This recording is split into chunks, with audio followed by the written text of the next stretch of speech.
Hi guys! Ngayon po ay gagawa tayo ng Pork Mechado.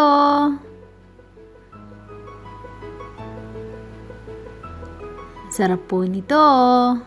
Tara na po, let's cook!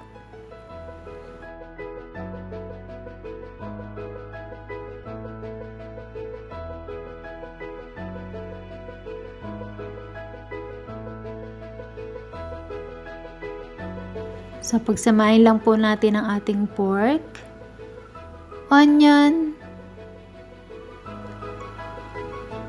tomato, garlic,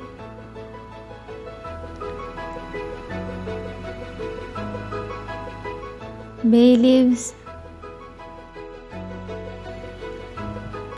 soy sauce,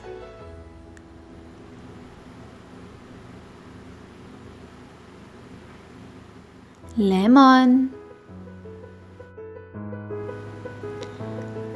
and then lagay na natin ang ating pepper at pork cube. Pakuluin lang natin guys.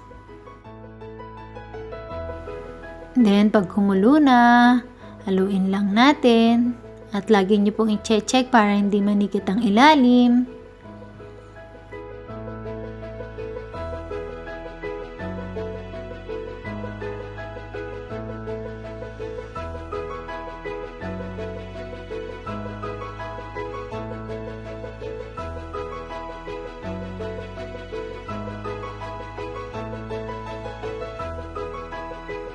This time, lagay na natin ang tomato sauce. And mix lang natin.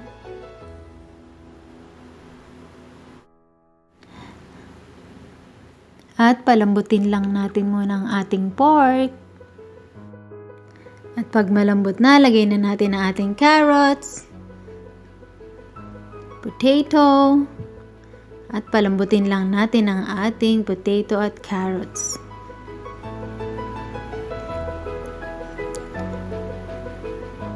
This time, pwede na natin lagay ang ating bell pepper. Frozen ang gamit ko guys, pwede kayong gumamit ng fresh. Lutuin lang natin ang bell pepper and pwede na itong iserve.